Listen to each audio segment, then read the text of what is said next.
Sturzenegger dio discurso histórico para el cambio de Argentina con Milei.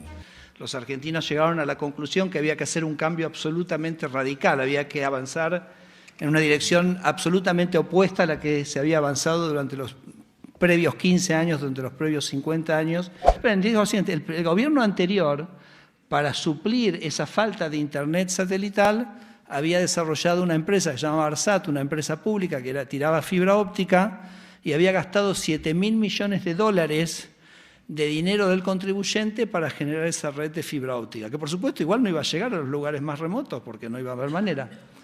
¿Qué hace Javier Milei? Tiene un enfoque totalmente diferente. Agarra ese papelito, lo rompe, al papelito que prohibía.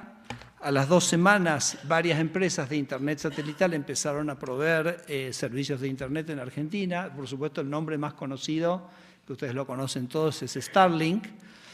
Y hoy en Argentina 1 millón de personas tienen acceso a internet a través de Starlink, sobre todo en el interior. En la ciudad de Buenos Aires está saturado, o sea, no hay más satélite, no hay más capacidad de satélite para absorber más clientes de Starlink, pero en el interior del país no es el caso, y hoy en Argentina estás en cualquier lugar de Argentina y tenés acceso a internet, lo puedes poner arriba de un tractor, de una cosechadora, hotelería en los Andes, la producción minera, la gente se pone el aparato de Starlink en la camioneta, entonces tiene conectividad en cualquier lugar que va del país. ¿Cuánto dinero gastó el Estado en esto? 0. Y obviamente Argentina hace muchos años fue una meca, ¿no? Un lugar de atracción de gente de muchísimos países europeos y de muchísimos países de todo el resto del mundo.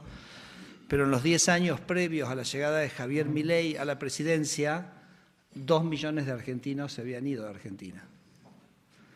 Y se nos habían ido los jóvenes, se nos habían ido nuestros hijos. O sea, después de 15 años sin crecimiento económico, después de 50 años de un crecimiento pobrísimo, se nos habían empezado a ir nuestros hijos. Y ese es el precio más alto que podemos pagar por el fracaso económico, ¿no? Esa idea de que íbamos a terminar viendo a nuestros nietos crecer en el Zoom y no poder tenerlos cerca. Y los argentinos somos muy familiares, somos muy amigueros y nos gusta tener a la familia cerca y estábamos perdiendo eso, ¿no? Entonces creo que por eso en diciembre del 23 los argentinos llegaron a la conclusión que había que hacer un cambio absolutamente radical, había que avanzar en una dirección absolutamente opuesta a la que se había avanzado durante los previos 15 años, durante los previos 50 años, y eso lleva a la elección de Javier Milei a la presidencia, que venía, claro, con un discurso absolutamente radical, ¿no? Porque si los argentinos durante 50 años habían escuchado que el Estado les iba a resolver todos sus problemas o que el Estado era la solución a todos los problemas,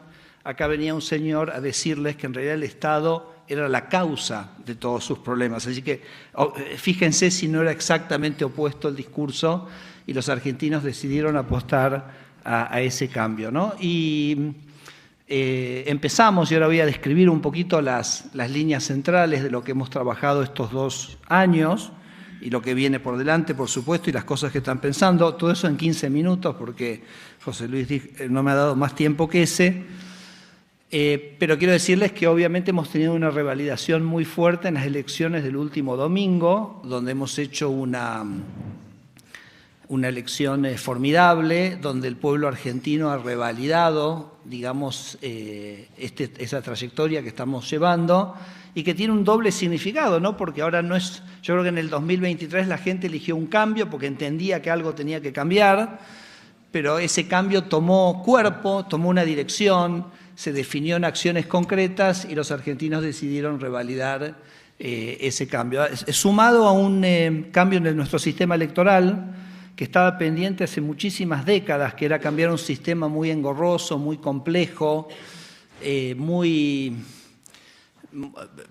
que facilitaba en algún sentido quizás la manipulación del resultado electoral, que era con unas papeletas que eran diferentes para cada partido, con lo cual te robaban las boletas, o sea que te exigía, digamos, una gran tarea de fiscalización de la elección, y lo cambiamos por un proceso con una boleta única de papel que baja muchísimo las posibilidades de fraude o de manipulación del resultado electoral. Y hoy la gran sorpresa es que el kirchnerismo o el peronismo, que quizás en nuestro imaginario tenía cierto nivel de aceptación incólume, nos hemos descubierto con la boleta única de papel que ese apoyo es mucho menor, ¿no? Entonces, estructuralmente, ese cuco que nosotros teníamos, que era el kirchnerismo, de alguna manera, en algún sentido, nos damos cuenta que era mucho menos peligroso, mucho menos poderoso de lo que de alguna manera parecía lucir en ese otro sistema electoral, ¿no? Entonces me parece que eso también a ustedes como empresarios españoles pensando en Argentina o nosotros como argentinos también nos da como un aire, ¿no? Porque la idea de volver al pasado resulta mucho menos plausible después del resultado del 26 de octubre, tanto por el apoyo de los argentinos a esta trayectoria nueva, sino porque hemos logrado, bajo la presidencia de Milei, tener un sistema mucho más transparente, y en ese sistema más transparente el apoyo a las ideas de la libertad luce mucho más fuerte y mucho más claro. Yo diría que la presidencia de Milei tiene dos grandes ejes que me parece que es muy importante entender, entonces voy a hablar de ellos dos. El primero es la necesidad de tener un superávit fiscal. Javier Milei piensa que gran parte de los problemas que hemos tenido nosotros como nación surgen de los desequilibrios fiscales. Los desequilibrios fiscales han generado el uso siempre de la emisión monetaria y por consiguiente de la inflación, han generado gobiernos que estaban siempre, digamos, en el borde del abismo. Cuando un gobierno está en el borde del abismo empieza a manotear de acá o por allá, con lo cual afecta y lesiona los derechos de propiedad. No puedes tener derechos de propiedad estables si no tienes un gobierno con finanzas públicas sanas. Y entonces esto ha sido como si se quiere, un pilar absolutamente incólume, ¿no?, de su presidencia, con resultados absolutamente sorprendentes, porque él, heredando un déficit fiscal en el fisco de unos 5 puntos del PBI, en un mes él básicamente logra el equilibrio fiscal. Y ese equilibrio fiscal, cuando digo equilibrio fiscal no digo superávit primario, sino digo superávit fiscal total, se ha mantenido a lo largo de estos últimos 2 años, así que hoy Argentina es uno de los 5 países del mundo que tiene superávit fiscal y tiene un compromiso de su presidente que es fuertísimo con el superávit fiscal. Y me detengo un minuto antes de pasar al segundo gran eje, que es el de la libertad económica, en este punto, porque yo creo que la experiencia argentina, que por supuesto puede o no ser transferible a otros países, cada uno podrá ver qué toma de esto, pero les comparto las lecciones que para nosotros tiene esta experiencia. La primera es el monto. Me es muy común, por ejemplo, hablar con candidatos en Latinoamérica que me dicen, sí, tengo un problema fiscal, lo tengo que corregir, creo que puedo corregir 1 punto por año, entonces en 4 años de mandato por ahí puedo bajar un déficit de 4 a 0. Y digo, ¿por qué 1 punto por año y no 5 en un mes, ¿no? Entonces como que la gente se queda absolutamente choqueada, como diciendo, pero esto no. Bueno, eso es lo que hizo Javier Milei. Entonces nos invita Javier Milei a pensar un poco fuera de la caja, ¿no? Out of the box, a pensar quizás de una manera más creativa, más diferente. Por ahí Javier fue tocando temas que parecían tabú y que de repente los disolvió como pompas de jabón y no pasó absolutamente nada, ¿no? A veces un poco nuestras limitaciones están en nuestra mente y no verdaderamente en la realidad de lo que se puede hacer, y creo que Javier nos enseña que uno puede ser, se puede pensar quizás con más audacia, creo que es una buena palabra, respecto al equilibrio fiscal. Lo otro que fue muy interesante es que en general nos decían que si uno hace una corrección fiscal, en el caso de Argentina fue de 5 puntos del PBI, fue una caída del gasto público de 30 puntos, así como les digo, así medio como inmediata, nos decían, vas a llevar a la economía a una recesión económica. Y eso a nosotros siempre nos pareció que era una idea totalmente descabellada, porque cada gasto que el gobierno hace es un impuesto que le tengo que cobrar a la gente para financiarlo. Los suizos esto, le digo, lo tienen muy claro. Entonces, en realidad, el ajuste no es bajar el gasto, el ajuste es subir el gasto. El ajuste es subir el gasto. ¿Por qué el ajuste es subir el gasto? Porque subir el gasto quiere decir que yo tengo que cobrar más impuestos para financiar ese gasto. Entonces, subir el gasto es ajustar a la gente. Bajar el gasto me permite bajarle los impuestos a la gente. Entonces, en realidad, claro, bajar el gasto es un ajuste para la política, pero para la gente es liberarle los recursos que vuelven a ellos para que la gente pueda decidir en qué gastar su propio dinero y no que sea un político el que decide en qué gastar su dinero. Entonces, yo no sé quién nos logró convencer que el ajuste era bajar el gasto. ¿Me siguen la idea de lo que estoy diciendo? Es exactamente al revés, ¿no? De hecho, por supuesto, hay economistas que ya lo habían trabajado esto, sobre todo economistas italianos, Alberto Alesino, Francesco Giavazzi. Ellos habían estudiado las correcciones fiscales en Europa y habían encontrado que las correcciones fiscales que se implementaban bajando el gasto eran expansivas. Claro que eran expansivas, porque cuando vos bajás el gasto, entonces bajás los impuestos que tenés que cobrar para financiar ese gasto. En Argentina, Javier bajó el gasto 5 puntos, bajó los impuestos 5 puntos. El impuesto más importante que bajó fue el impuesto inflacionario, porque parte de esa baja de gasto permitió bajar el déficit que se financiaba con emisión. Y eso, la inflación es un impuesto sobre todo a los más desfavorecidos, y eso permitió sacar a 12 millones de Argentina, ponerlos por encima de la línea de pobreza, ¿no? Entonces, imagínense si...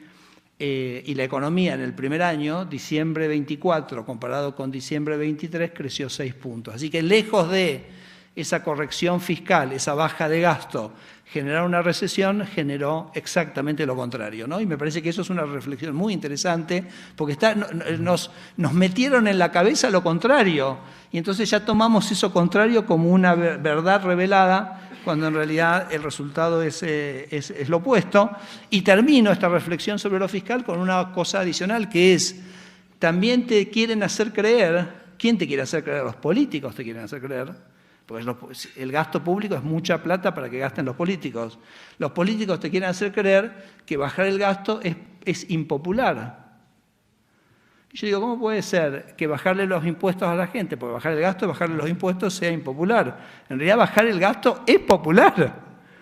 Es impopular para la casta política, es impopular para los políticos, pero definitivamente es popular para la gente, y nos quisieron hacer creer durante 50 años que era exactamente lo opuesto. Javier Milei baja el gasto público 5 puntos, baja 5 puntos los impuestos que pagan los argentinos, baja el impuesto inflacionario, y entonces tiene una elección de medio término con una revalidación total. Entonces, les dejo esas dos reflexiones. Bajar el gasto público es expansivo, bajar el gasto público es popular, bajar el gasto público es bajar impuestos, y es devolverle a la gente el dinero que es de ellos, que no es de los políticos, y así lo ve Javier. Así que me parece que ahí hay unas reflexiones muy interesantes. La segundo eje, que es un poco de lo que hablaba Rocío, que tiene más que ver con mi tarea puntualmente, es la idea de la libertad económica, la idea que los argentinos, pero esto creo que por supuesto aplica a todos los países del mundo, cuanto más libres somos, más cosas vamos a hacer, que nosotros en el mercado no estamos para dañar al otro, sino nosotros estamos en el mercado para servir al otro, porque uno va a ser exitoso en el mercado sirviendo, no dañando. Pero también nos lograron meter en la cabeza que en realidad si estás en el mercado estás para dañar, y entonces por eso implica que tenés que regular y tenés que proteger y tenés que restringirnos. Ahora les voy a dar un ejemplo como bastante divertido que creo que va a ser el punto. Y nosotros tenemos exactamente la visión contraria, sumado al hecho que tenemos que reflexionar sobre por qué existen muchas de las regulaciones que existen, porque a veces nosotros tenemos la fantasía o la naivete de pensar que las regulaciones existen porque hay alguien que, pensando en el bien general de la sociedad, decidió que había que tener cierta regulación. Y eso me parece que es una cosa de una inocencia pasmosa, porque muchas de las regulaciones que existen no existen porque hay alguien pensando en el bien, sino porque hay alguien pensando en cómo hacerse un bien a sí mismo. Es decir, que muchas veces las regulaciones surgen de intereses que hacen lobby, y que ese lobby usa al Estado como un vehículo para ejercer, digamos, ese poder de lobby y generar restricciones. Les voy a contar un ejemplo que lo ilustra de manera absolutamente extraordinaria, que es que nosotros, cuando ustedes, Argentina la ubican, ¿correcto? Si están acá es que saben de lo que estamos hablando, ¿okay? Y saben que Argentina es un país muy vasto geográficamente y con muy poca densidad poblacional, no tiene nada que ver con lo que podría ser un país europeo. Entonces, en Argentina estaba prohibido la provisión de Internet vía satélite, que si ustedes piensan un segundo es ideal para Argentina, porque uno tiene lugares muy remotos, muy inaccesibles, tiene un puesto rural que está a 60 kilómetros, 100 kilómetros, es imposible, no hay manera que tenga sentido mandar una fibra óptica a 100 kilómetros para atender a una familia. Entonces, Internet satelital es obviamente una manera de proveer Internet en Argentina. y sin embargo estaba prohibido. Ustedes dicen, ¿por qué estaba prohibido? No hubo ningún planificador central pensando en el bien del país para prohibir eso, sino que había proveedores de Internet en Argentina, locales, que habían hecho lobby al gobierno para que no hubiera competencia, habían prohibido la provisión de Internet satelital, ¿no? Entonces Argentina, lo que hace Javier Milei a los 10 días de llegar a la presidencia. Bueno, pero esperen, digo lo siguiente, el gobierno anterior, para suplir esa falta de Internet satelital, había desarrollado una empresa que se llamaba ARSAT, una empresa pública que tiraba fibra óptica, y había gastado $7.000 millones de dinero del contribuyente para generar esa red de fibra óptica, que por supuesto igual no iba a llegar a los lugares más remotos, porque no iba a haber manera. ¿Qué hace Javier Milei? Tiene un enfoque totalmente diferente. Agarra ese papelito, lo rompe, al papelito que prohibía. A las 2 semanas, varias empresas de Internet satelital empezaron a proveer servicios de Internet en Argentina. Por supuesto, el nombre más conocido, que ustedes lo conocen todos, es Starlink. Y hoy en Argentina 1 millón de personas tienen acceso a Internet a través de Starlink, sobre todo en el interior. En la ciudad de Buenos Aires está saturado, o sea, no hay más satélite, no hay más capacidad de satélite para absorber más clientes de Starlink, pero en el interior del país no es el caso, y hoy en Argentina estás en cualquier lugar de Argentina y tenés acceso a Internet, lo puedes poner arriba de un tractor, de una cosechadora, hotelería en los Andes, la producción minera, la gente se pone el aparato de Starlink en la camioneta, entonces tiene conectividad en cualquier lugar que va del país. ¿Cuánto dinero gastó el Estado en esto? 0. ¿Cuánto tiempo le tocó para que la infraestructura esté disponible? 0. Lo hizo simplemente con libertad económica y dejando que el mercado supla y ahorrándose los 7.000 millones. Si lo hubiéramos hecho en un principio, nos hubiéramos ahorrado los 7.000 millones de dólares de dinero de los contribuyentes en esta locura. Entonces me parece que es un buen ejemplo y de eso les puedo dar miles de ejemplos de lo que hemos hecho de generar libertad económica. Les doy un par de ejemplos más. Por ejemplo, hemos desregulado, así como Argentina es un país muy vasto, la comunicación. Ustedes acá, por ejemplo, tienen los trenes, ¿no? Porque tienen mucha densidad y en distancias cortas, pero en Argentina no tendría ningún sentido mover a la gente entre ciudades, porque tenemos densidades y ciudades mucho más chicas y distancias mucho más largas. Entonces el tránsito tiene que ser por avión. Entonces liberado totalmente la actividad aerocomercial en Argentina, tanto es así que si ustedes tienen un avión de 6 plazas o de 19 plazas, vienen, nos piden, les autorizamos inmediatamente para que ustedes operen como una aerolínea para vuelos comerciales. Entonces un montón de aviones que estaban parados en los aeropuertos hoy pueden empezar a volar comercial para proveer servicio a otras ciudades y hoy 1 millón de argentinos tienen acceso a un vuelo comercial a menos de 50 kilómetros que cuando Javier Milei llegó a la presidencia no existían. ¿Okay? Pero bueno, infinidad de ejemplos, podría estar horas y horas contándoles ejemplos de cómo la desregulación económica nos ha ayudado. Debo decirles una cosa y después ya voy a pasar a mi último punto, José Luis, y abrimos a la conversación. Uno de los motivos por los cuales a mí me ha resultado tan fácil, podríamos decir, o tan efectivo la agenda de desregulación, es por el accionar propio del presidente y por el uso de una herramienta extraordinaria que tienen los presidentes hoy que se llama X. ¿Ubican X? Todos ubican X, ¿ok? Yo estoy un poco adictivo, pero bueno, ya tiene efectos sobre la productividad. Entonces, ¿por qué digo que X es fundamental para el proceso de reforma? Porque supongamos que yo voy en Argentina, doy una conferencia y digo voy a desregular tal actividad económica. Claro, y siempre hay un interés del otro lado, ¿no? Hay siempre un interés que se ve afectado, porque como yo les decía, las regulaciones en general están armadas para generar barreras de entrada, para proteger ciertos sectores. Entonces eso inmediatamente está, ya los periodistas obviamente huelen el conflicto y entonces ¡pum!, ya va ahí como titular en el diario, ¿no? Y cuando sale el titular del diario, Sturzenegger dijo que va a desregular tal sector, ¿qué hace el presidente? Ve el titular y lo retuitea, ¿no? Y dice bravo, o vamos, o nada, simplemente lo retuitea. Entonces eso es muy interesante porque el lobby... ¿Ustedes juegan al truco acá? ¿Conocen el juego del truco? No. Entonces, tienen que ser argentinos por eso, no importa. Entonces, el lobby dice, pero acá el presidente ya se ha pronunciado respecto de esto. El MUS. ¿Y cuál el ancho de espada qué sería? ¿Qué sería? ¿Qué sería el ancho de espada acá? ¿Hay una carta que mata a todas?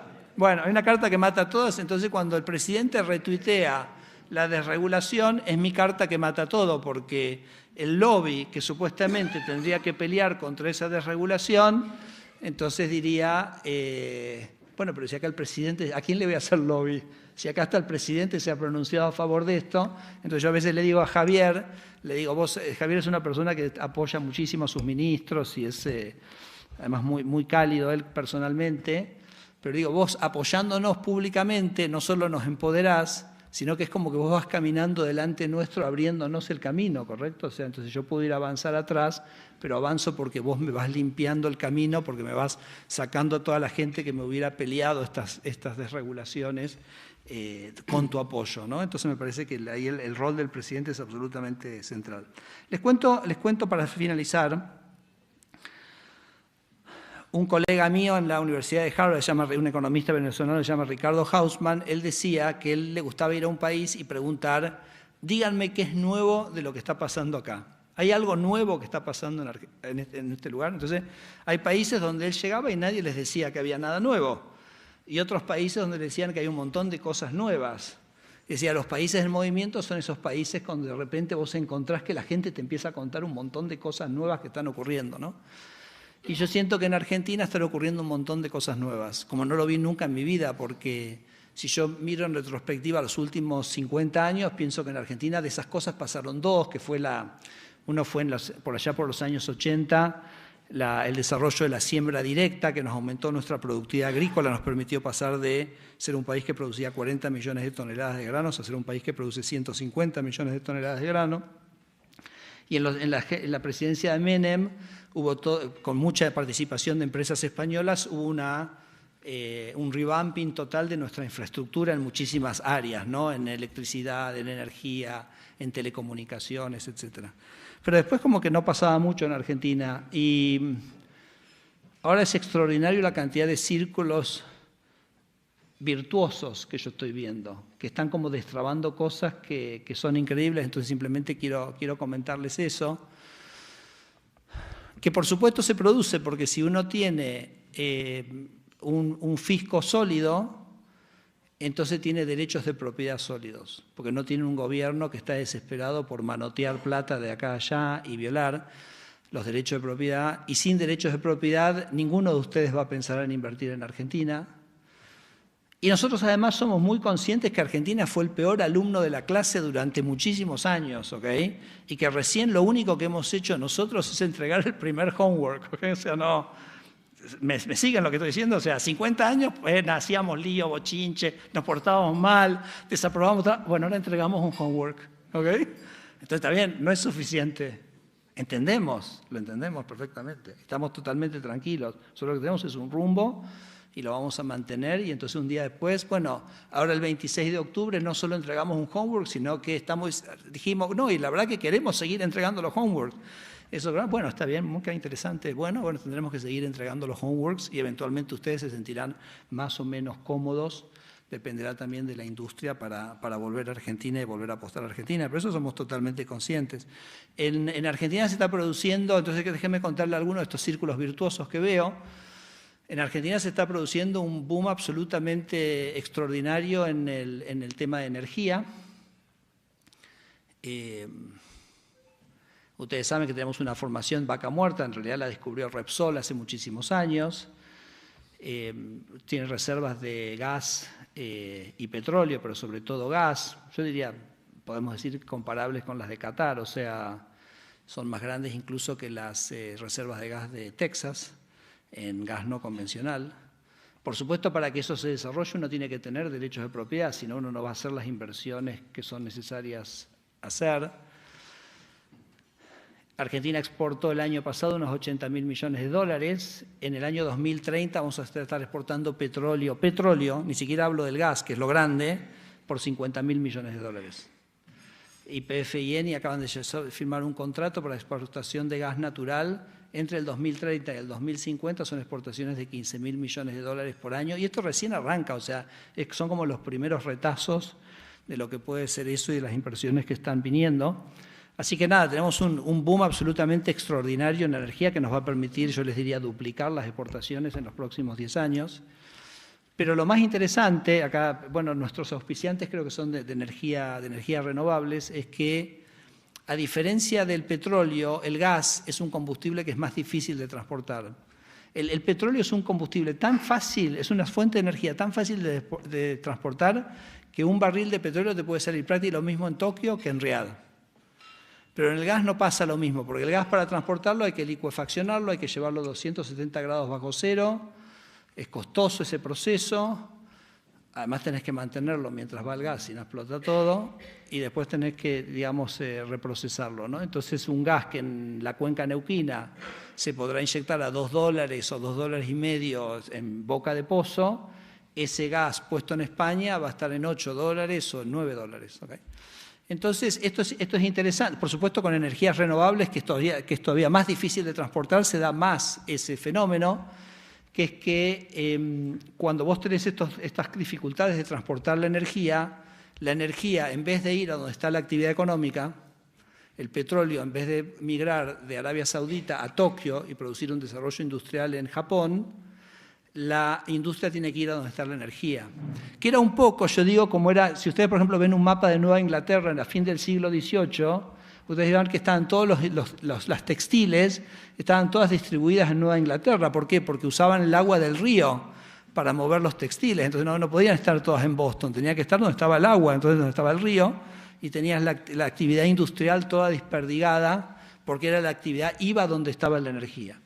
Entonces, el desarrollo de la energía en gas en Argentina va a generar un círculo virtuoso de desarrollo de la industria en Argentina, porque eventualmente un español va a decir, bueno, si Argentina es un país normal donde me respetan los derechos de propiedad y soy energético intensivo, ¿para qué voy a producir en España inyectando a 8 cuando puedo llevar los fierros y producir en Neuquén e inyectar a 2,5, ¿no? Y eso va a ser más competitivo a nivel... Entonces Argentina se va a convertir en el polo petroquímico, yo creo, más atractivo del mundo, se va a tener que convertir en el país mayor productor de fertilizantes del mundo. Entonces hay como un clivaje energía-industria. De hecho, Estados Unidos ha parado su desindustrialización a partir del gas de Texas, o sea que ese proceso me parece... Argentina, a su vez, Patagonia es un lugar extraordinario para las energías renovables eólicas, entonces, digamos, hay una combinación ahí, me parece muy interesante. De hecho, hace un par de semanas, OpenAI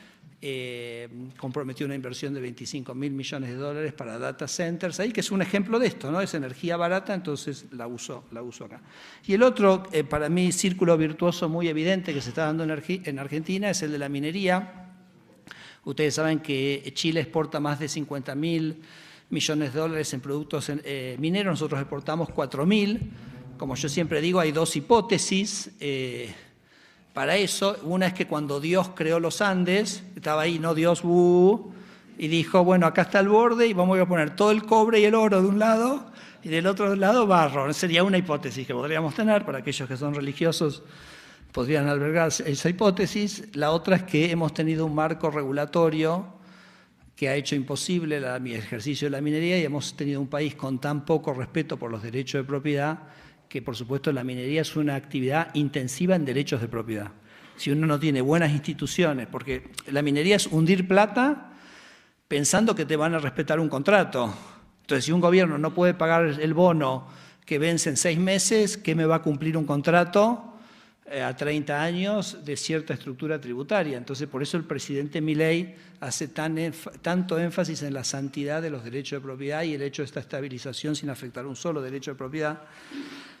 Bueno, entonces creo que hay una percepción sobre una mejora en los derechos de propiedad en Argentina. Eso ha hecho que haya muchísimo interés en la actividad minera en Argentina. Nuevamente, les digo, Chile simplemente nos da el parámetro. En 10, 15 años tendríamos que estar exportando lo mismo que ellos, unos $50.000 millones. Hablaba de que Argentina el año pasado exportó $80.000 millones.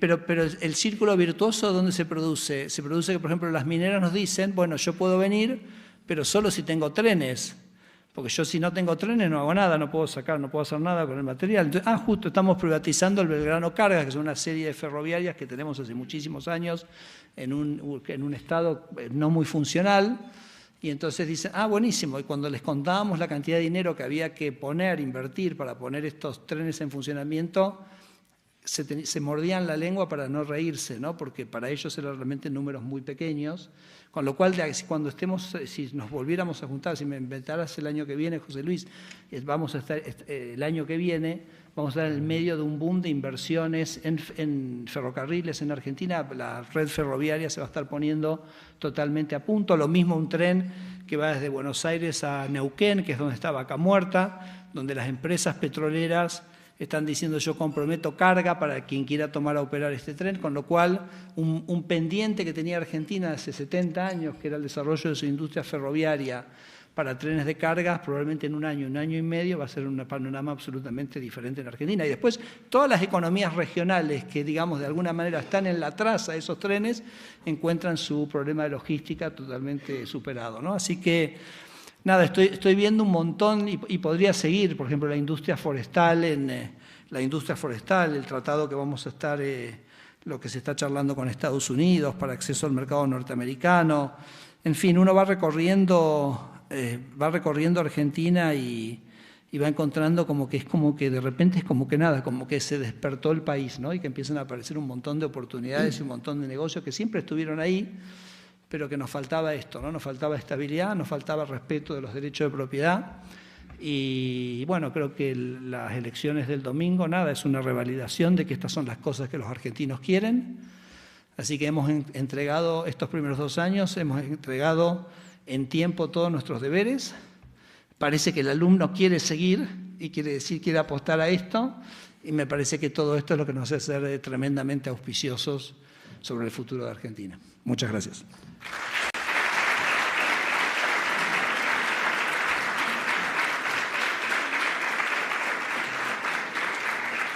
Señor ministro, usted ha desregulado la norma del tiempo. ¿Me pasé mucho? Casi el doble. Pero le vamos a volver a invitar, porque es muy interesante escucharle. Usted ha insistido muchas veces en la necesidad de achicar el Estado. ¿Cómo deciden qué regulaciones o estructuras sobran y cuáles son indispensables para que el país siga funcionando con eficacia? En estos meses de gestión, ¿qué resultados concretos puede mostrar la desregulación en materia de inversión, empleo y eficiencia del gasto público en grandes números? Bueno, les daba ciertos ejemplos, ¿no? Por ejemplo, 1 millón de argentinos con acceso a vuelos por la desregulación aerocomercial, desregulamos el mercado de alquileres, teníamos una ley de rent control, lo desregulamos, liberamos totalmente y el precio de los alquileres cayó 30%, 8 millones de argentinos. Hemos hecho cambios en transporte que han permitido bajar el costo del transporte 40%. En fin, podría seguir. Pero me parece interesante la pregunta sobre cómo nosotros elegimos qué hacer, ¿no? Y la verdad que nosotros empezamos a trabajar 2 años antes que llegara Javier a la presidencia. Hicimos un proyecto que era un poco las 2 pilas que mencionaba Rocío, que vio en mi oficina, que evaluamos todas las leyes de Argentina y las clasificamos en leyes que estaban ok, leyes que había que derogar y leyes que había que modificar. Entonces ahí teníamos un poco la columna vertebral de por dónde entrarle al proceso de desregulación. Pero por ahí les quiero contar una historia que es como la más que contamos, que es muy graciosa, que es que nosotros también escuchamos mucho. Entonces, por ejemplo, yo cuando voy a un programa de televisión en Argentina le pido a la gente que es víctima, ¿no? O sea, a las víctimas del Estado les pido, cuéntenme cómo el Estado les hace miserables sus vidas. ¿Okay? Y la gente me escribe. Entonces les voy a contar una historia que es muy graciosa. Entonces me escribe uno y me dice, Federico, ¿me podés ayudar con mis sandías? Eso era lo que decía el mensaje. Entonces le digo, escúchame, ¿qué problema tenés con tus sandías? Que no te salen buenas. No saben bien. Me dice, no, mis sandías están buenísimas. Me dice, de hecho exporto sandías, pero tengo el problema de que el SENASA, que es como el organismo que hace el control sanitario agrícola, me exige que las sandías yo las empaquete de una manera particular. Y tengo un problema porque mi cliente afuera no quiere ese paquete, sino que quiere otro paquete. Entonces le digo, hace 10 años estoy peleando con el SENASA diciéndole, déjenme empaquetar las sandías como quiere mi cliente afuera. Me dice, porque no es plutonio. O sea, son sandías, ¿ok? Si me permiten, ¿a quién carajo le importa? No sé si tienen esa palabra ustedes acá. ¿A quién carajo le importa cómo yo empaqueto la sandía? Hice imposible, ¿no? Entonces me dice...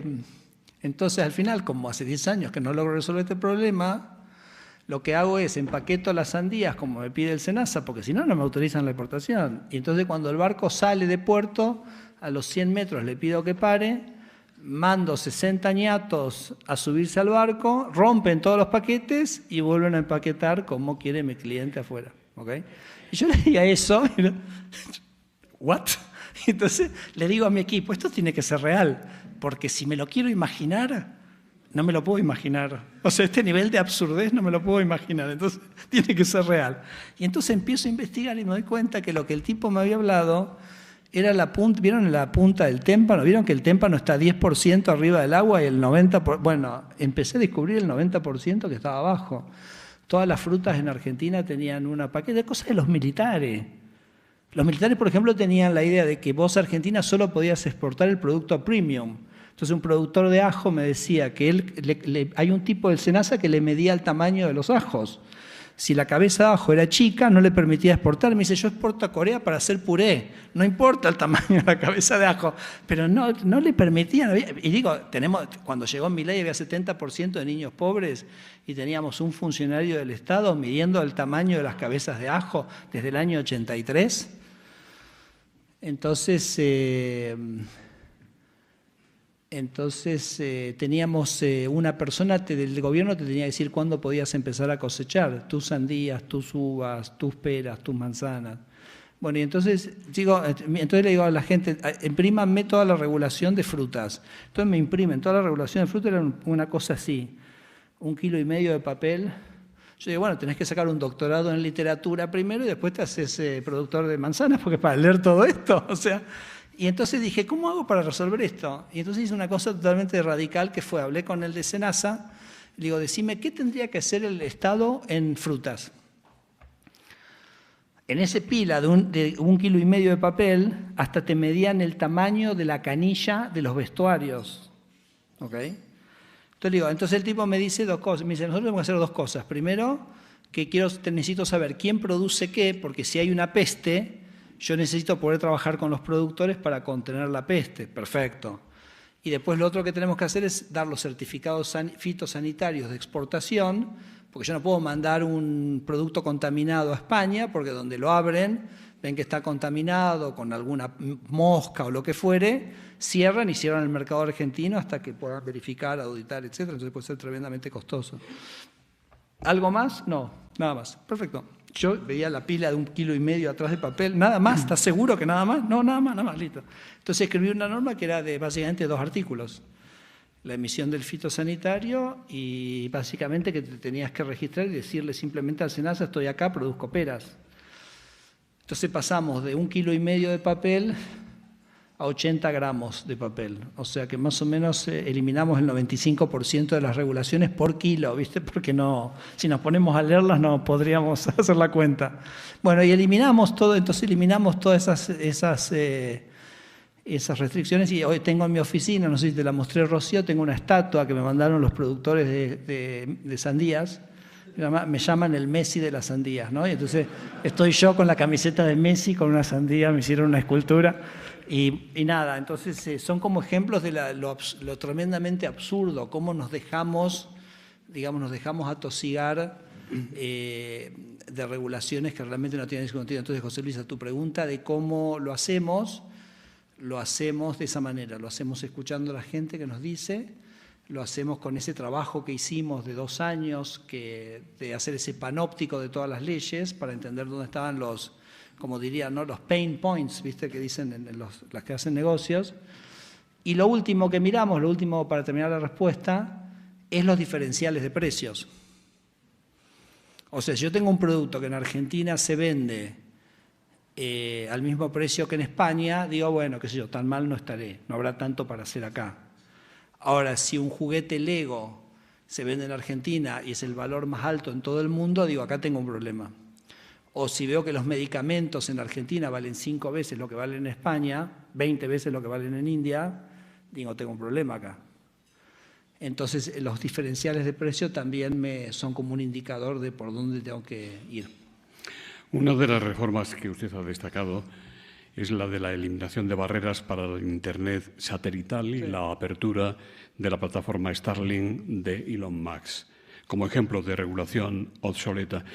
¿Cómo evalúan ustedes los posibles efectos negativos de una desregulación demasiado acelerada, por ejemplo, sobre competencia, controles sectoriales o derechos de los ciudadanos? A mí me parece una pregunta interesante porque yo lo que veo con los burócratas es que toda regulación es un trade-off entre riesgo y retorno. Y cuento yo la historia, no sé si han leído la biografía de Elon Musk, la de Isaacson, se las recomiendo, que es espectacular. Y entonces hay una escena muy impresionante que es cuando estaban empezando con SpaceX. Y entonces uno de los ingenieros le dice, bueno, para tirar los cohetes tenemos que hacer este test y este test, ¿no? Entonces Elon Musk dice, qué interesante, me gustaría saber quién es el ingeniero que ha propuesto estos tests, así procedo a su despido, ¿ok? Porque no veo ninguna necesidad de hacer todos estos tests. Entonces alguien así todo asustado levanta la mano y le dice, no, Elon, el problema es que el que lo pide a esto, justo está acá Elon, entonces dice, el que ha propuesto esto es NASA, que es justamente los que nos están pagando los cohetes, ellos nos piden que hagamos estos tests. Entonces ahí se agarra la cabeza y dice, ahora entiendo por qué estos pibes, los cohetes les salen 10 veces más, tardan 10 años más, pesan 10 veces más y no vuelan. Porque, claro, si vos querés que... NASA tiene una frase que dice, failure is not an option. Entonces, ustedes nunca harían un business plan donde failure is not an option, porque sería demasiado caro hacer un business plan donde failure is not an option. Tendría que tener tantos reaseguros que matarían el plan.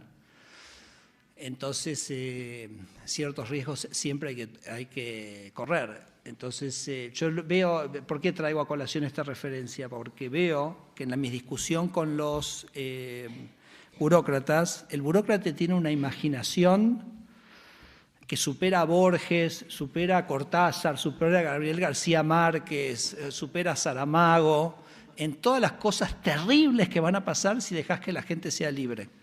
¿Ok?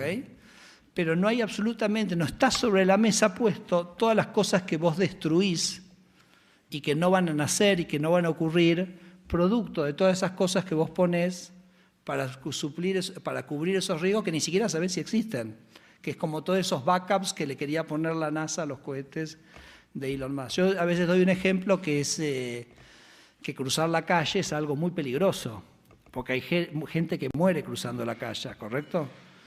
Sin embargo, eso no es óbice para que prohibamos a la gente cruzar la calle, ni tampoco es óbice para decir que no haya acá ¿cómo lo llaman? Las cebras, paso de cebra, o sea, no, prohibamos los pasos de cebra y reemplacémoslos por puentes, que la gente en cada paso de cebra hagamos, entonces ahí vamos a estar seguros que nadie va a morir cruzando un paso de cebra. Entonces, pero el costo, se entiende, ¿no? O sea, el costo-beneficio no da. Ministro. Pero digo, esta discusión que es muy obvia con el paso de cebra, no es para nada obvio en el resto de las discusiones. Entonces es como que se carga la regulación de protecciones de cosas que no sabemos si existen. Entonces lo que digo, José Luis, para terminarte la frase, porque ya veo que me querés cortar, digo, nos tenemos que animar a tomar ciertos riesgos, como nos tenemos que animar a que haya pasos de cebra, y van a pasar cosas absolutamente increíbles. Y si existe algún problema, ya llegará el momento de identificarlo y resolverlo en ese momento, pero no matarlo antes de que arranque, porque es demasiado lo que estamos destruyendo producto de esa regulación. Perdón. Yo no tengo motosierra todavía. Bueno, sí la tengo, pero no la tengo aquí. La sintonía entre don Javier Milei y el señor Donald Trump ha sido uno de los titulares internacionales tras las elecciones legislativas. Aquí se ha hablado del ticket electoral Milei-Trump. ¿Cómo interpreta usted esa afinidad desde el punto de vista económico y de la agenda de desregulación? ¿Creen realmente que Trump puede convertirse en un socio estratégico para la apertura económica y el reposicionamiento internacional de Argentina? ¿Puede esta cercanía con Washington servir para que Argentina se diferencie del resto de los países de la región, donde predominan modelos más intervencionistas o proteccionistas?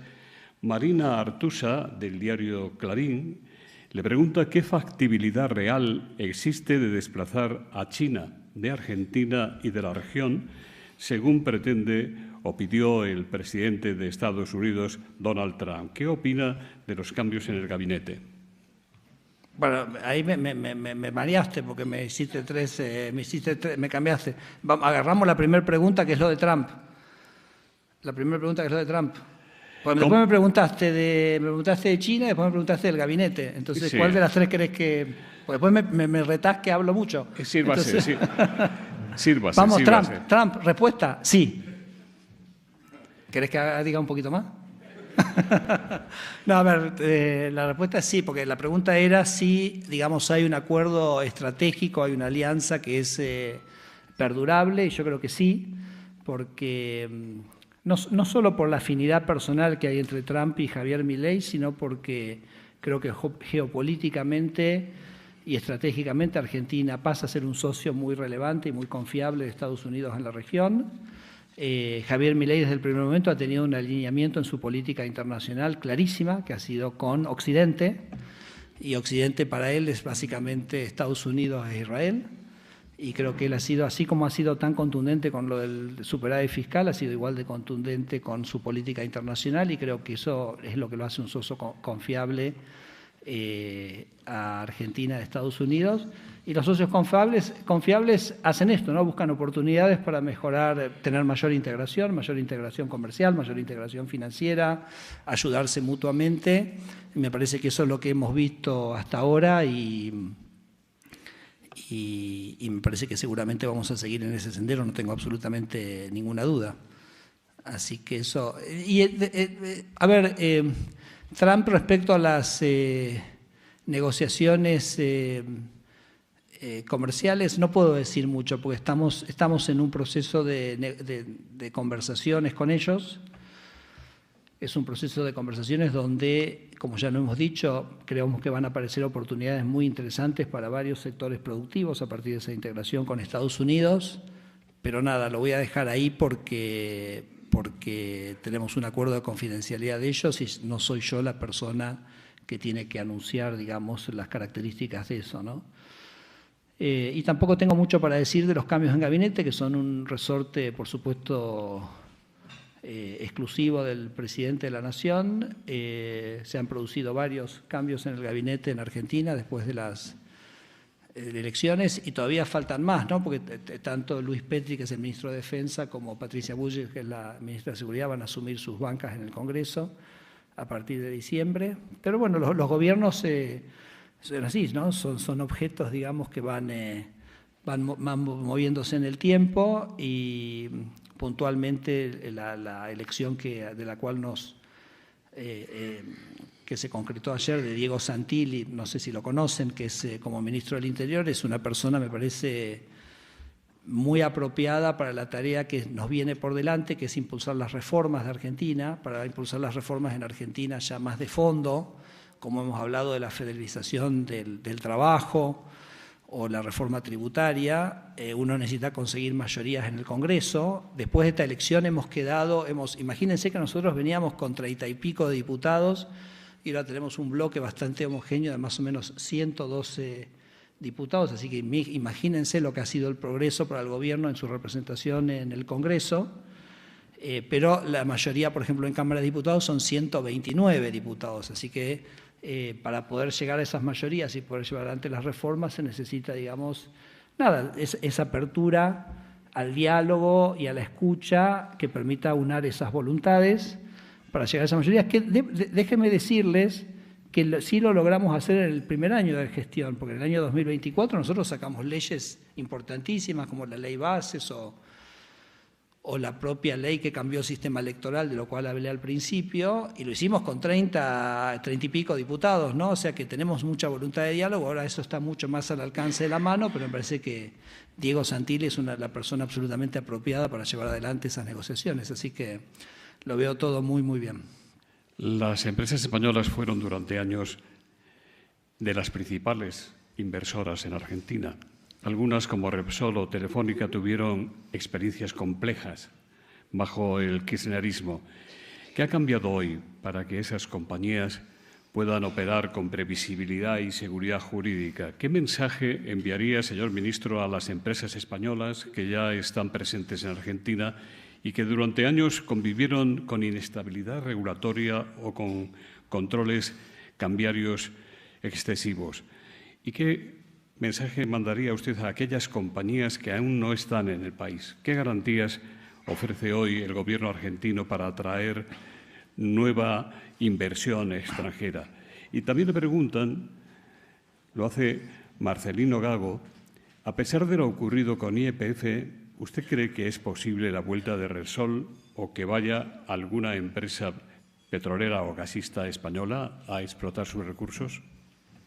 Bueno, me parece que es una pregunta totalmente válida y creo que en algún sentido en toda mi presentación traté de hablar de eso, ¿no? O sea, hice varias referencias a que hemos sido el peor alumno de la clase mucho tiempo y me refiero a este tipo de inseguridad jurídica a la cual muchas empresas españolas, que también lo mencioné, en los años 90 fueron responsables de una revamping total de nuestra infraestructura en nuestro país, fueron sometidas, ¿no? Y creo que nosotros, el proceso de revertir eso no es simplemente pararse delante de un podio y decir vengan, que ya cambió todo, sino es un proceso.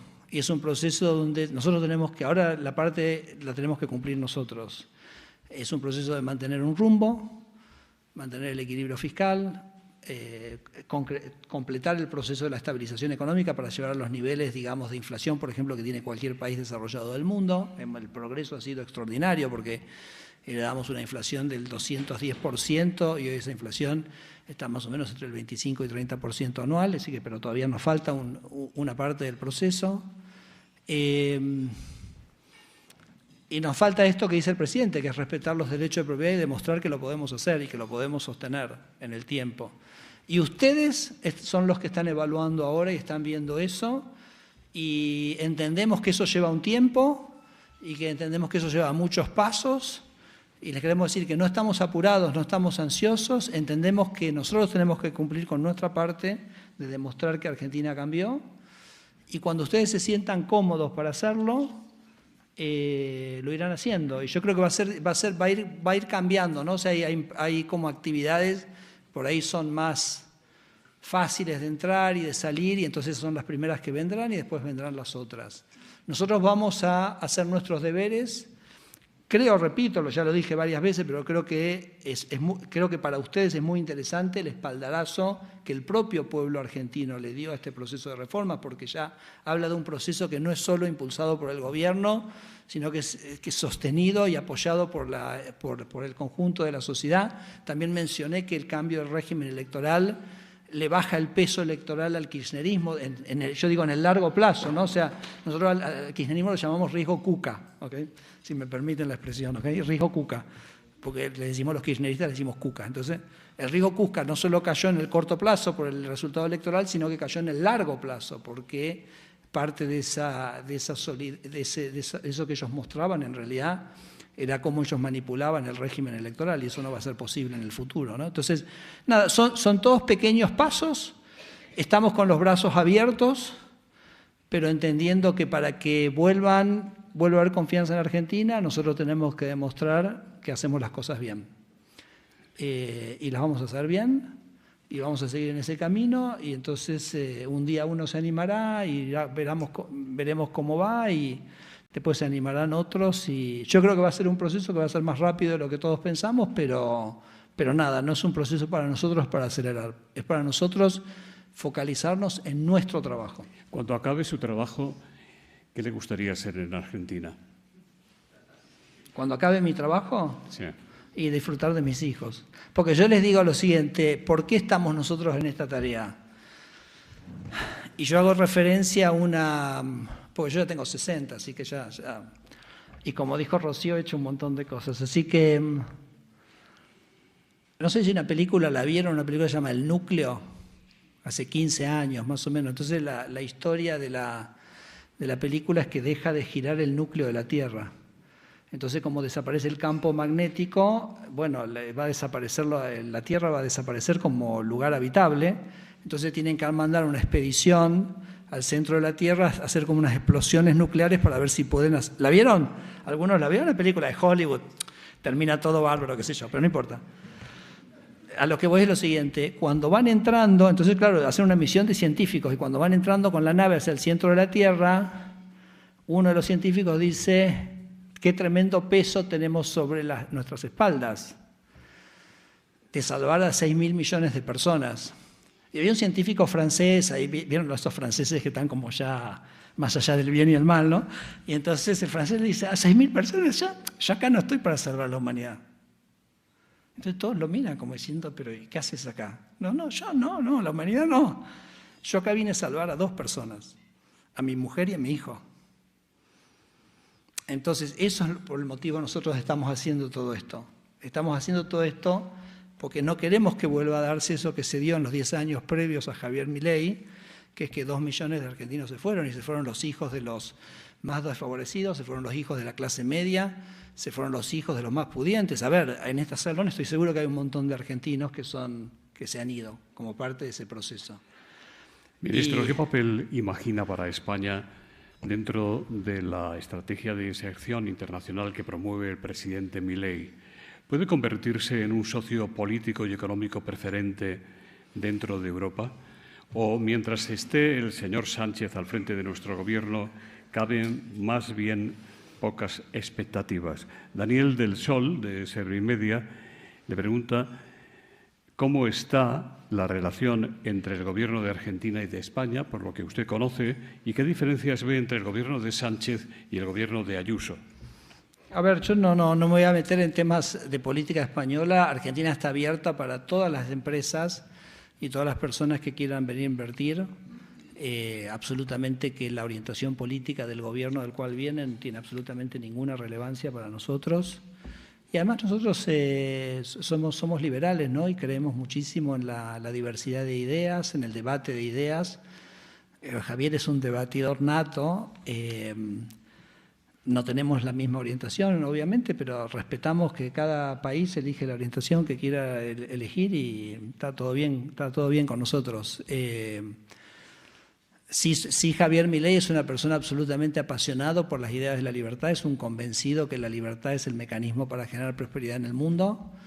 Es una persona absolutamente apasionada por llevar las ideas de la libertad, demostrar que la libertad en Argentina funciona y ojalá que también sea, a ver, nosotros no hemos sido modelo de nada para nadie, correcto, en los últimos 50 años, pero quién sabe si esas ideas de la libertad, si permiten transformar a Argentina, terminen siendo, digamos, algo que otras sociedades puedan, en la medida que les quepa, verse reflejadas y encontrarlas como algo interesante como para explorar. Así que adelante con todo el mundo. La relación con España es obvia.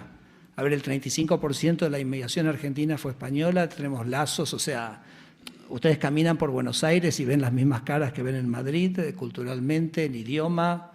Entonces, claramente Argentina y Latinoamérica en general me parece un vehículo absolutamente obvio para el desarrollo y la expansión de las empresas españolas en el resto del mundo y nada, allí los estamos esperando que podamos demostrar que somos mejores que lo que fuimos en el pasado. El presidente Milei ha sido muy crítico con el Mercosur, al que considera un bloque más político que económico. Le preguntan si cree que el Mercosur, en su formato actual, es compatible con la agenda de desregulación y apertura global que impulsa usted. ¿Cuál debería ser la posición de Argentina frente al acuerdo Mercosur-Unión Europea? Sí. Le pregunta José Ignacio Salafranca, que fue embajador de la Unión Europea en Argentina, si piensa que se podrá firmar a principios de diciembre y si existe el riesgo de que Argentina abandone el Acuerdo de París? Con respecto al tratado de Unión Europea con Mercosur, el presidente Milei es un gran defensor, un gran impulsor. Yo creo que para nosotros sería un cambio radical porque mucha de nuestra estructura industrial para mí es como parecida a la italiana, ¿no? Vieron que los italianos tienen esas empresas que son de tamaño medio, pequeño, pero que son muy creativas, muy de nicho, que se insertan dentro de una cadena productiva europea de bienes de valor agregado. Tenemos la misma creatividad y la misma capacidad para generar ese tipo de desarrollo industrial en Argentina, pero claro, necesitamos integrarnos de una manera más orgánica dentro de esa cadena de producción que es la europea, ¿no? Así que creo que están dadas las condiciones para avanzar con eso después de muchos años. Se han ido dando pasos sucesivos, pero me parece que sería como extraordinario ese avance para Argentina. Creo que también sería muy conveniente para la Unión Europea. Con respecto al Mercosur, decir que es incompatible, etcétera, son palabras como me parecen muy tajantes y muy fuertes que no quiero usar, pero sí les puedo comentar que a mí me pasa, por ejemplo, ¿se acuerdan lo que les conté del ajo? Porque nosotros, por ejemplo, en todo lo que es fruta, sacamos toda la regulación que tenía que ver con la calidad. Pero nosotros dejamos solo la regulación que tenía que ver con la sanidad. Porque la calidad es una cosa que la marca el mercado. O sea, ¿qué tiene que el Estado decir si una pera es grande o chica? Ya el consumidor dirá si quiere la pera grande o chica y el productor tendrá que adecuarse. Pero, por ejemplo, el Mercosur tiene un montón de regulaciones de calidad, ¿no? Entonces, yo saco por un lado y después viene el SENASA y me dice, sí, Federico, pero acordate que el Mercosur nos pide que tengamos la regulación de calidad. Entonces, creo que sí tenemos un trabajo por delante muy, muy grande con el Mercosur, que es a nivel de las áreas técnicas para llevar el proceso de regulación al Mercosur en general, ¿no? Así que, pero nada, tengo mucha confianza que ese proceso se va a poder hacer exitosamente. Jorge Sicilia, del BBVA, le da la enhorabuena por los resultados de las elecciones intermedias y le pregunta si es el tipo de cambio efectivo real apreciado un impedimento para el desarrollo económico sectorial de aquellos sectores sin la ventaja competitiva del precio de la energía. ¿Es alcanzable en un tiempo razonable el nivel de productividad necesario o será Argentina un ejemplo de enfermedad holandesa? Sí, bueno, una cosa que sí vale la pena, que no, la periodista que me pregunta no tenía por qué saberlo. En general yo no hablo de los temas de macroeconomía, no hablo de temas de tipo de cambio, no hablo de temas de política monetaria, no hablo de temas tributarios, por una cuestión, no porque no tenga una opinión, sino me parece que esas son competencias del ministro de Economía. Y en un equipo es bueno que cada uno trabaje en su zona, ¿no? Correcto, de la cancha, sobre todo porque en estos temas es muy importante que haya una voz única, articulada, etcétera, con lo cual yo no contesto preguntas sobre eso, pero lo que sí puedo decirles es que, yo les comenté que Argentina exporta 80.000 millones de dólares y les dije que en el año 2030 va a estar exportando 50.000 millones de dólares de petróleo. Y que después viene el gas, y que la minería, que los chilenos exportan 50.000 millones, nosotros 50.000, entonces tenemos 50.000 millones de dólares para crecer en exportaciones de minería. Entonces Argentina va a un proceso en los próximos 10, 15 años, si se mantiene el equilibrio fiscal y si se mantiene el respeto por los derechos de propiedad, que va a ser de Argentina, va a tener un boom exportador, ¿no? Y el boom exportador, en términos, ya lo sabemos esto, cualquier país que tiene un boom exportador, eso afecta el tipo de cambio real de equilibrio, tiende a apreciar el tipo de cambio real de equilibrio, lo cual va a implicar un desarrollo gigantesco del sector servicios en Argentina, que en general es muy bueno para el empleo, porque el sector servicios es mucho más empleador que el sector transable en muchos casos. Y ese es un proceso estructural en el cual Argentina me parece que está claramente lanzado, ¿no? Así que simplemente la pregunta sí la pondría en el contexto de este desarrollo general que estamos teniendo del potencial exportador de Argentina, sin hablar de lo que hablé de OpenAI, sin hablar de la industria forestal, sin hablar del potencial de la industria farmacéutica en términos de exportaciones, sin hablar del potencial en acero y aluminio, porque piensen, por ejemplo, que el aluminio también es una industria que se fundamenta en el acceso a energía barata, ¿no? Entonces también, así como yo les decía, que vamos a ser el productor más grande del mundo de fertilizantes y de petroquímicos, también en aluminio vamos a tener una ventaja competitiva. Entonces, toda la discusión sobre el tipo de cambio real me parece que hay que enmarcarlo dentro de ese desarrollo del sector transable que está viviendo Argentina. Pedro González, de Atalayar, dice: aunque las urnas han consagrado las políticas liberales del presidente Milei, ¿no cree que la nostalgia por las ayuditas clientelares pueden resucitar el populismo kirchnerista? Bueno, es una extraordinaria pregunta esa. Es la pregunta, porque Argentina tiene un sistema de status quo, ¿no? Tiene un sistema de intereses creados. Yo a veces digo que Argentina es en la superficie luce muy inestable, pero en su estructura básica de poder es muy estable. O sea, si uno mira, por ejemplo, los sindicalistas argentinos, son las mismas personas hace 40 años. No estoy hablando de que hay un sindicato de camioneros que es fuerte. Estoy diciendo que la persona que dirige el sindicato de camioneros es la misma persona hace 40 años. Ahora está 40 años más viejo, ¿no? Y si uno, por ejemplo, hace una foto de los empresarios de Argentina hace 20 años, por ejemplo, la Asociación Empresaria Argentina, que es la asociación de los empresarios más grandes, y sacáramos una foto hace 20 años y la traemos ahora, vamos a ver que están prácticamente todas las mismas personas. Entonces, Argentina tiene una estructura de poder que es una sociedad de status quo, que ha logrado generar esa arquitectura legal, que es la que yo trato de desarmar, que ha generado privilegios. Por eso nosotros a veces decimos que en Argentina el problema no son los ilícitos, que también lo son, por supuesto, lo podrán ser, sino los lícitos. El problema son los lícitos, porque esta estructura de poder a través de la arquitectura legal ha generado estos privilegios y tiene un brazo ejecutor, ese status quo tiene un brazo ejecutor que es el Partido Peronista. Por eso yo digo, el Partido Peronista es el partido conservador de Argentina. Sería como el Luis XVI en la Edad Media, ¿no? Y los sindicatos serían como la Iglesia y los empresarios prebendarios o cortesanos serían los terratenientes. ¿Okay? Entonces, y Javier Milei es la Revolución Francesa, ¿no? Entonces tenemos que quebrar esa estructura y quiero decirles que